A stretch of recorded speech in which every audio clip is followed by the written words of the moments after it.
So let's say, meron tayo number 9. Ay, nakalimutan ko ilagay. So yung FB natin guys, FB page. Punta kayo dito. Sana pagpunta ka may bagong followers. Pag wala, ganyan naman talaga kayo. Nagdadrama. So yung YouTube natin, ganun din. Nalang kayo dyan. Maraming bits dyan. Post kayo ng post hanggang sa magsawa kayo. Ganun, talaak na yung manok. Sabi, mabilis pa sa alas 4 no? So, number 9. Let's say meron tayong 4x squared plus 4y squared equals 16. So, what type of conics eto guys? Anong klaseng conics to? Ang sagot, what type of geometric locus? Circle. Ayun na, madali lang. So, ano yung magiging center? Sabay na natin yung center. Tsaka yung radius.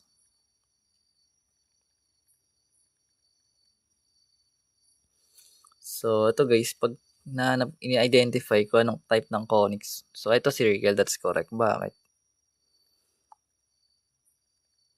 Kapag parehas yung coefficient ng x and y mo na naka-squared, para sila 4, then plus, circle na yan. Yun naman yun eh. So, pagdating sa center na ito guys, ito is, dahil walang pair yung x and y, wala naman siyang parenthesis, di ba? So, 0, 0 pa rin sa origin. Then, yung radius natin, hindi siya 16 ha. Kasi remember, sa formula, naka r squared yun. So, square root mo yung constant mo. Magkakaroon tayo ng, buhay si JM. Ay, naka pa namin hinintay. Si limited bala. Pero ayusin mo muna to para makuha yung radius. So, basically,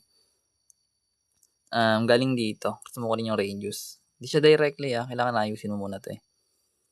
So, galing sa 4x squared plus 4y squared equals 16. So, yung mga given natin, di ba, divisible by 4 sila. So, kailangan mo i-divide by 4 muna. So, magkakaroon tayo ng x squared plus y squared equals 4. So, ito na yung parang factor out. Basta pwede mo ma-simplify, gagawin mo lagi. So, big sabihin, yung radius natin, hindi siya 4, hindi rin siya 16. That is what? May ginto yung sagot. So, ito na yung conics, center, tsaka radius.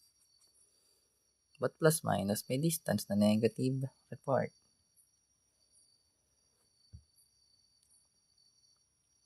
Kaya siya ginagawa. Anyways, number 10. Malamang, may distance ba na negative? Pag naglakad ka ba ng paatras, negative ba yun? Pag gumakbang ka ba ng pabalik, negative ka ba nun?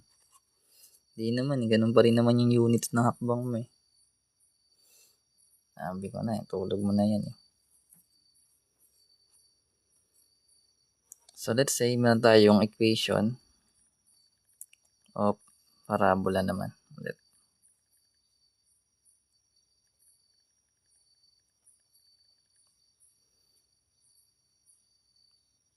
Slope. Distance nga ni.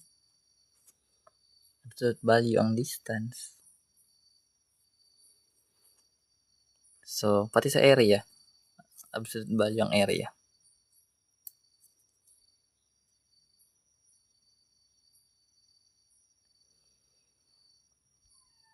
Wait lang, may puzzle. Ayun na ako pag-live ni TikTok Akala ko kanina hindi na ako makapag-live. Nag-exit yung TikTok ko pag nag-live ako. Anyways, so equation of parabola yung hahanapin guys. Wherein yung given is vertex, which is 2, 3. Then yung P natin is 1. Then it opens upward. Pag ganito yung mga given, madali na lang to kunin eh. Kasi given na yung opening, given na yung vertex, given na yung distance ng P.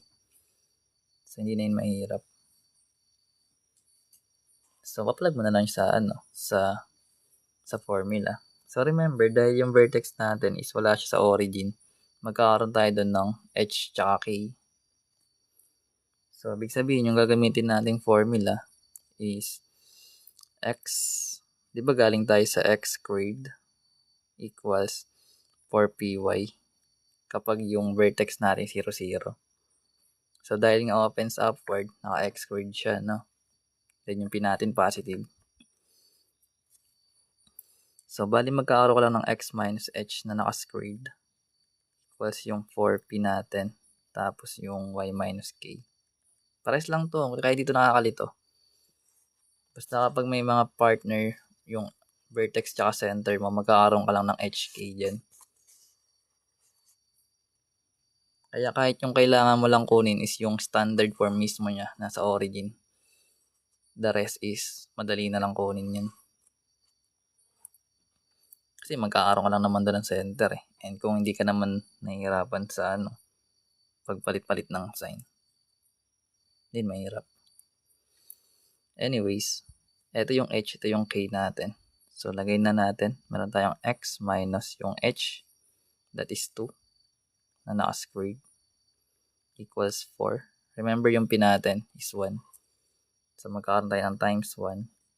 Then, yung Y minus yung K is 3. So, magkakaroon tayo ng 3 dito. Then, simplify mo na lang. So, magkakaroon tayo ng X minus 2 squared equals 4 times 1 is 4. Then, yung Y minus 3. So, pwede na to guys kung gusto mo. Pero pwede rin to i-expand yung right side. Ito. Ito mo to expand Pero pwede na yun actually. Ganyan lang yan. So, yun. Sundan. Pero sabi ko nga, kung gusto mo ng malalimang explanation kada isa niyan, dito meron. May playlist tayo dun sa YouTube. For each conics. Hindi. Hindi tayo nagpiphysics. Si engineer nagpiphysics.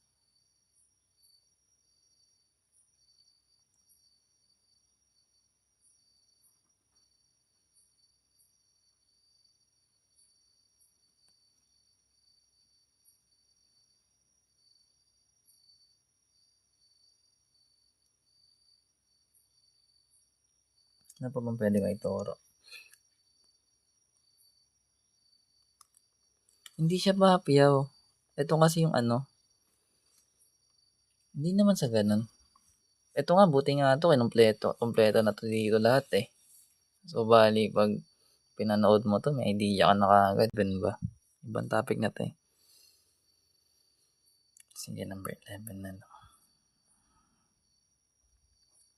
So, tangent line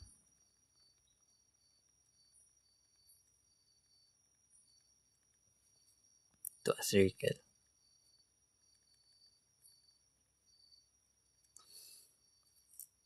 So, kunyari, meron tayong given. Hanapin natin yung equation na. Equation to tangent line.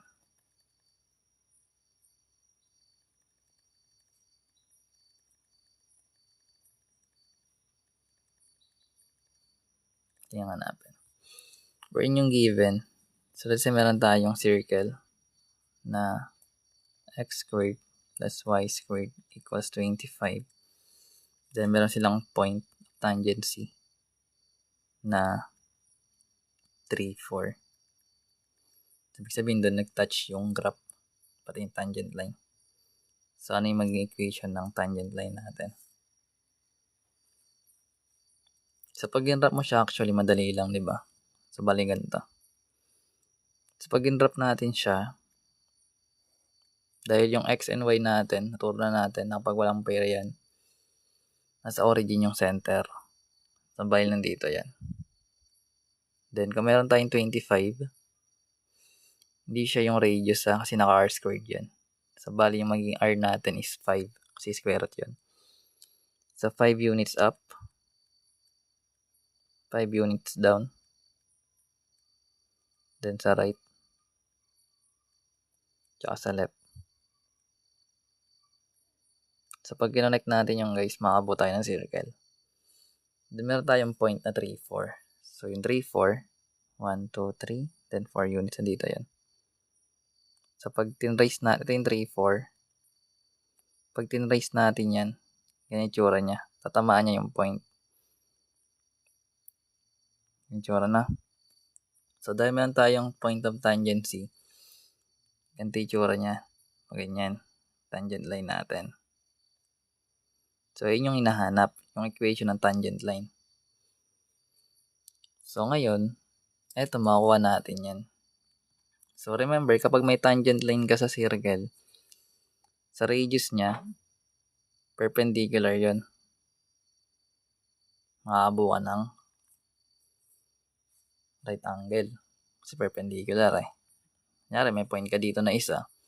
Then, connect mo to dito. Yung tangent line ng perpendicular din. Laging ganun yan. So, ngayon, makakuha na natin yung equation ng line. Ng tangent line, I mean. Paano? So, remember, para makuha mo yung slope, kasi yung formula natin, kailangan ng slope eh. So, yung slope, that is y sub 2 minus y sub 1 over x sub 2 minus x sub 1. So, saan mo ngayon ito kukunin? So, makukunin mo to guys sa center tsaka sa point na given. Or dito tsaka dito. So, yung isang point, remember, dahil nasa origin yun, that is 0, 0. Then yung isang binigay, that is 3, 4.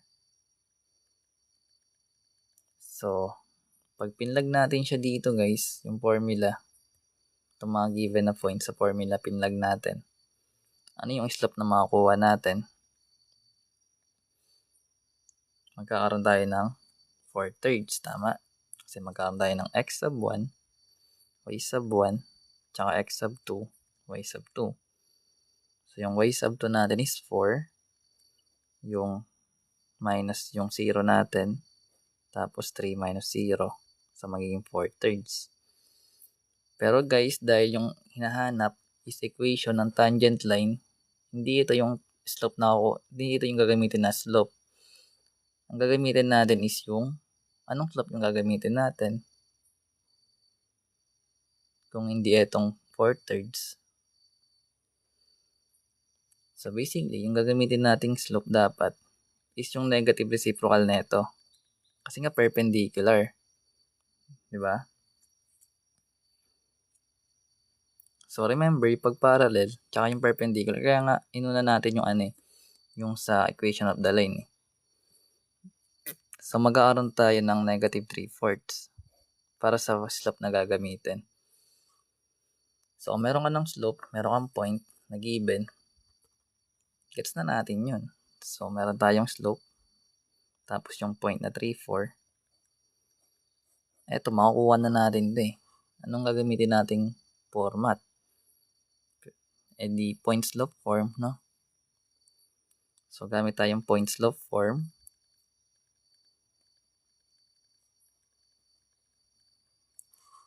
Which is yung y minus y sub 1 equals m times x minus x sub 1. Wherein yung point na 3, 4, ilalagay natin yan sa x sub 1 tsaka y sub 1 natin. Then yun na. Makuha na natin equation ng tangent line. So, magkakaroon tayo ng y minus yung 4 equals yung slope na negative 3/4. Then x minus 3 sa x sub 1. Then simplify na lang. So, ngayon, pag sinimplify natin yan, magkakaroon tayo ng y minus 4 equals negative 3/4 times x. That is negative 3/4 x. Negative times negative is positive. Then 3 times 3 is 9. Then over 4. Ang ganyan. Then syempre meron tayo ditong y na constant na negative 4. Lilipat natin sa kabilang side. So bali magkakaroon tayo ng y equals negative 3/4 x plus 9/4. So magiging plus 4 siya. So dahil ito is dissimilar fraction, so pwede pa natin sila i-combine, no? Kasi pareho sila constant. So galing dito guys, magkakaroon tayo ng y equals negative 3/4 x. Pag kinumbine natin yung 9/4 plus 4, anong kakalabasan? So kunin lang yung LCD nun. Di ba meron tayong 9/4 plus 4. So kunin mo na LCD niya, which is 4. Then divide. Then multiply sa numerator. So pag pareho sila ng denominator, 1 yun eh. Bali yung sagot doon yung 9 na lang. Then kung whole number naman to, pwede mo lagyan ng 1. Then same process. Or kung directly mo na siya, multiply mo na lang. So 4 times 4 na siya directly. Which is magiging 16. So bali magkakaroon tayo ng 9 plus 16 is 25 over 4. So magkakaroon tayo ng plus 25 over 4. So pwede mo ito gawing single fraction guys. Kasi similar yung fraction mo, di ba? So you can rewrite this as negative 3x plus 25 over 4. Pwede ganyan. Or kung ayaw mo, pwede mo siya i-rewrite in a form ng standard form. Para maging standard form siya, multiply mo siya both side by 4. So pag multiply natin both by 4, magkakaroon tayo ng 4y. Then ma-eliminate tong denominator. So bali yung kakalabasan is negative 3x plus 25 na lang. So hindi pa ito standard form eh. So dapat positive yung ax natin, di ba? So yung gagawin mo yung negative 3x, lipat mo sa kabilang side, pati yung constant. Kasi pag standard form, naka-equate sa 0. So magkakaroon ka ng 3x. Then yung 4y, positive pa rin yan. Then yung 25 may minus 25. Then equal sa 0. So ito yung kakalabasan. Standard form. Pero actually pwede na siya dito. Na part. Or dito. Kung equation. Ano siya ginagawa? Pag tangent line. So yung bottom line dun, kunin mo yung slope, then reciprocal mo. Kasi perpendicular lagi yun. Negative reciprocal. Okay, gets.